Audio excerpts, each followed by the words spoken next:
Bonjour à tout le monde et bienvenue à cette deuxième séquence du cours Traitement numérique du signal. Cette séquence est intitulée Numérisation des signaux. Pour rappel, mon nom est Sotinjo Kofi Patrick et je suis enseignant-chercheur à l'Université nationale des sciences, technologies, ingénierie et mathématiques. Juste pour rappel, on va repréciser un certain nombre de définitions. La première est relative à quoi? À la notion d'information. Qu'entendons-nous par information? On qualifie d'information un message qui n'est pas connu du destinataire. Au cours de la séquence dernière, on en a parlé. De la même manière, quand nous parlons d'un signal, un signal est la représentation physique de l'information. Ça veut dire quoi? L'information, ce n'est pas le signal, mais tout simplement, le signal permet de véhiculer l'information. Qu'entendons-nous par bruit? Le bruit, c'est un signal. Bien sûr, c'est un signal, mais c'est simplement un signal qui est indésirable pour celui qui le reçoit au moment où il le reçoit. Et finalement, en guise de dernier rappel, ce sera quoi? Ce sera la notion de spectre, qui est la représentation dans le domaine fréquentiel d'un signal. La plupart du temps, nous représentons notre signal dans le domaine temporel. On parle de représentation temporelle. Mais si la variable désormais dans le modèle de notre signal est la fréquence, on dira tout simplement que nous avons devant nous le spectre du signal. Il peut nous arriver de vouloir classifier nos signaux. Classifier un signal, c'est pouvoir dire, attention, ce signal, il est temps, ce signal, il est temps, et puis c'est tout. Maintenant, pour classifier les signaux, on peut s'intéresser au paramètre temps. Quand on s'intéresse au paramètre temps, on peut trouver deux grandes catégories de signaux. On parlera de signal déterministe et de signal aléatoire.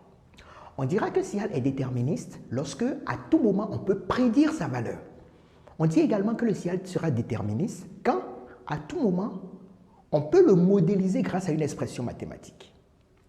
Un signal sera dit aléatoire dans le cas contraire. On ne peut pas prédire ses valeurs dans le temps. Lorsque le signal est déterministe, on peut voir si ce signal-là est périodique ou apériodique. De la même manière, si un signal est aléatoire, on peut voir si ce signal-là est stationnaire ou non stationnaire. Qu'est-ce que nous entendons par un signal stationnaire? C'est tout simplement un signal dont les paramètres statistiques sont constants dans le temps, même s'il est aléatoire. Ça veut dire quoi? Lorsqu'on va découper dans le temps ce signal-là, et on calcule les paramètres tels que la moyenne, la variance, d'un segment de temps à un autre, ces paramètres ne vont pas bouger. Dans ce cas de signaux, on parle tout simplement de signal stationnaire. Quand ce n'est pas le cas, un signal aléatoire sera donc dit non stationnaire. Maintenant, on peut classifier les signaux en se basant sur la fréquence.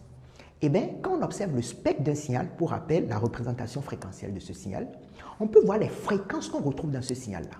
Et en fonction de la plage de fréquences qu'on retrouve dans ce signal-là, on peut classer ce signal comme étant HF, UHF, VHF.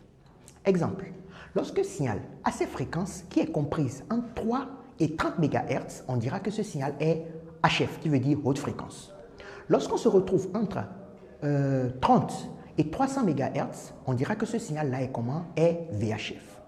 UHF, c'est entre 300 et 3000 MHz. SHF, c'est entre 3 Go et 30 Go. EHF, c'est entre 30 Go et 300 Go, ainsi de suite. De la même manière, en regardant la forme d'un signal, on peut le classifier également. On dira qu'un signal est analogique, vous le savez déjà, lorsqu'il est continu en temps et en amplitude. Ce signal est échantillonné lorsqu'il est discret en temps, quantifié lorsqu'il est discret en amplitude et finalement numérique lorsqu'il est discret en temps et en amplitude. Juste à guise d'exemple, demandez-vous, si on vous dit un signal déterministe, UHF et numérique, qu'est-ce que cela veut dire? Si on dit que notre signal est déterministe, ça veut dire tout simplement que ce signal-là, on peut modéliser ce signal grâce à une expression mathématique. Si on dit que c'est UHF, ça veut dire que les fréquences qu'on retrouve dans ce signal-là sont comprises entre quoi et quoi? Entre 300 et 3000 MHz. Et finalement, si ce signal est numérique, c'est qu'il est discret en temps et en amplitude. Allons un peu plus loin pour rentrer dans le vif du sujet de la numérisation.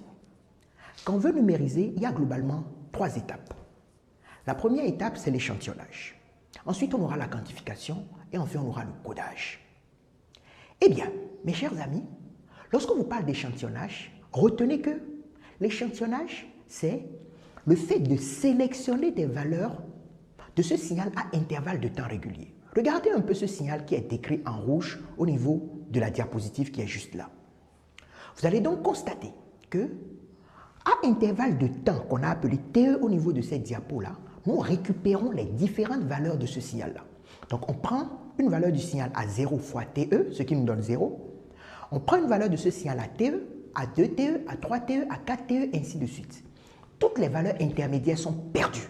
Donc, du coup, on part de la courbe en rouge qui se trouve à ma gauche pour passer finalement à la courbe qui n'existe plus, qui n'est tout simplement qu'une mise en commun des différents échantillons que vous voyez là. Donc, ce signal est déjà échantillonné. Il est désormais discret en temps. Donc, c'est comme ça qu'on échantillonne un signal. On récupère ces valeurs à intervalles de temps réguliers qu'on appelle la période d'échantillonnage. Maintenant, l'étape suivante, c'est d'essayer de faire quoi? Ce qu'on appelle la quantification. Eh bien, quantifier un signal, ça revient à ramener les échantillons de ce signal à un nombre fini de valeurs. Ce nombre est déterminé en se basant sur un certain nombre de paramètres. Ça veut dire quoi? Le premier paramètre, c'est la valeur maximale, qui au fait est la valeur la plus grande que peut détecter mon convertisseur analogique numérique. Le convertisseur, c'est celui qui réalise justement quoi? La conversion analogique vers numérique. Ensuite, nous avons le nombre de bits qu'on va récupérer dans chaque échantillon qui sera identifié. De quoi s'agit-il? Tout à l'heure, nous allons le voir. Et finalement, on détermine ce qu'on appelle le pas de quantification, qui est représenté par le modèle que vous avez devant vous. Q, ça fait valeur absolue de quoi? Vmax moins Vmin sur 2 à la puissance n moins 1. C'est ça qu'on appelle le pas de quantification. Une fois qu'on a ce pas de quantification, qu'est-ce qu'on fait? On va essayer de chercher l'ensemble des valeurs quantifiées avec lesquelles on va faire notre quantification. Comment est-ce qu'on fait ça? Ce nombre de valeurs, ça fait tout simplement 2 à la puissance n. Qu'il vous souvienne, le n, c'est le nombre de bits par échantillon. Ensuite, une fois qu'on a calculé le pas de quantification, qu'est-ce qu'on fait? Dès qu'on a un échantillon qu'on veut quantifier, eh bien, qu'est-ce que nous faisons? Nous ramenons la valeur de cet échantillon à la valeur quantifiée immédiatement supérieure à cette valeur échantillonnée. On va voir ça plus en détail tout à l'heure. Donc, juste pour une application, si nous avons un convertisseur analogique numérique, dont les paramètres sont Vmax égale à 3 volts, Vmin égale à moins 3 volts et n égale à 2, on détermine le Q, comme vous le voyez très bien, ce qui nous fait quoi? 3 moins moins 3 sur 2 à la puissance 2 moins 1, ce qui vous fait 6 sur 3, ce qui est égal à 2.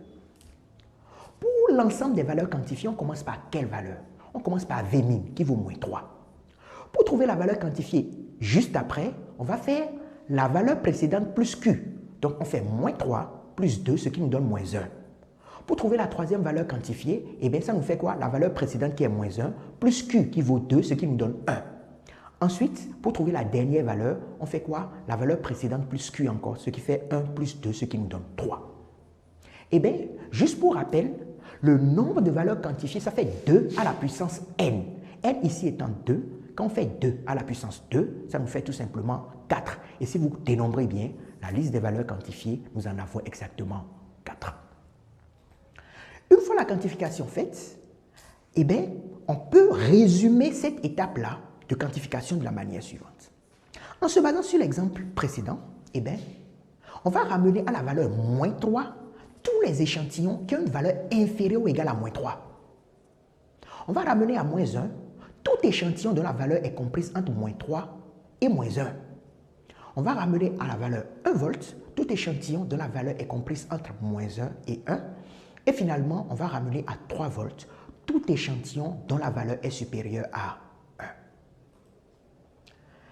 Bien, on va parler du codage maintenant. Qu'est-ce qu'on fait? On a déjà la liste de nos valeurs quantifiées par rapport à l'exemple précédent. Qu'est-ce qu'on va faire? Qu'il vous souvienne, n égale à 2. Combien de mots binaires de 2 bits on peut trouver? Il y en a exactement 4, 2 à la puissance 2 également. Donc, qu'est-ce qu'on fait? De la plus petite valeur quantifiée à la plus grande valeur quantifiée, on prend le mot binaire de longueur n du plus petit au plus grand. Donc, moins 3 va équivaloir à quoi? 0, 0 parce que n égale à 2, moins 1 à 0, 1, 1 à 1, 0 et 3 va équivaloir à 1, 1. Donc, quand on réalise ce petit tableau qui fait la correspondance entre les valeurs quantifiées et les mots binaires, qu'est-ce qu'on fait au cours du codage? Eh bien, au cours du codage, chaque valeur quantifiée sera substituée par le mot binaire qui lui correspond. Et là, à la fin, nous avons une trame binaire qui s'aligne devant nous. On va prendre un exemple pour voir encore beaucoup plus clair. On dit que nous avons un signal sinus d'amplitude 1, de période 2, 1, et on désire réaliser naturellement la numérisation. Les paramètres du convertisseur qui doit réaliser justement cette numérisation sont les suivantes.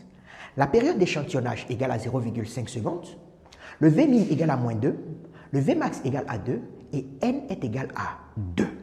Et on nous demande de déterminer le signal codé, c'est-à-dire la trame binaire issue de la numérisation de ce signal. Alors, nous retrouvons au niveau de cette première slide, juste ici, je vais prendre mon pointeur, ça va être un peu plus intéressant à gérer.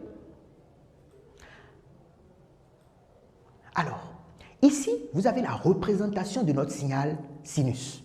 L'amplitude, on avait dit que c'était égal à 1 et on l'a représenté tout simplement ici. Alors, une fois que nous avons fait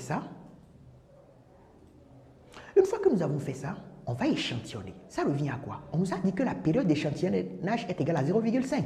Donc, à chaque 0,5, on récupère une valeur du signal. On récupère une valeur du signal. On récupère une valeur du signal. Et à l'issue de tout ça, qu'est-ce que nous faisons? Nous obtenons notre signal qui est tout simplement échantillonné. Et nos différents échantillons sont, comme mentionné dans l'infobulle là, nous avons 0, nous avons la valeur 1, nous avons la valeur 0, nous avons la valeur moins 1, nous avons la valeur 0. L'échantillonnage dans cet exemple est terminé. Ensuite, je vais changer mon pointeur, il m'embête un peu pour défiler mes diapositives. Bon, c'est pas grave, on continue. Alors, qu'est-ce que nous allons faire ensuite? On va essayer de quantifier. Pour quantifier, nous posons le modèle qui équivaut à quoi? Au pas de quantification. Ce qui me fait 2 plus 2 sur 2 à la puissance 2 moins 1. Ce qui me fait tout simplement 4 sur 3, ce qui fait 1,33. Ensuite, qu'est-ce que nous faisons? Nous essayons de lister l'ensemble des valeurs quantifiées. Comme on l'a dit dans notre exemple, la première valeur quantifiée, c'est Vmin, ce qui fait moins 2 ici. La valeur suivante, on fait valeur quantifiée précédente plus Q. Donc on fait moins 2 plus 1,33, ce qui nous donne moins 0,67. On fait encore plus Q, ce qui nous donne 0,67 et finalement la valeur 2. Alors, qu'est-ce que nous faisons ensuite? On va quantifier notre signal. Remarquez bien, notre premier échantillon valait 0. Qu'est-ce qu'on va faire pour le quantifier? On prend 0, on regarde dans la liste de nos valeurs quantifiées, on voit la valeur qui est immédiatement supérieure à 0 dans les valeurs quantifiées. Ici, c'est quoi? C'est 0,66. C'est pour ça que nous ramenons l'échantillon 0 à 0,66, ce qui est modélisé ici. Signal échantillonné là, ça vaut 0. Signal quantifié, l'échantillon est ramené à 0,66. Pour 1, on fait exactement la même chose, quelle est la valeur dans la liste de nos valeurs quantifiées, qui est immédiatement supérieure à 1, c'est 2. Donc, naturellement, l'échantillon 1 est ramené à 2. On fait la même chose pour cet échantillon dont la valeur vaut 0. On le ramène à combien? À 0,66. On fait la même chose au niveau de quoi? De moins 1. La valeur immédiatement supérieure à moins 1, ce n'est rien d'autre que quoi? Ce n'est rien d'autre que 0,67, ainsi de suite.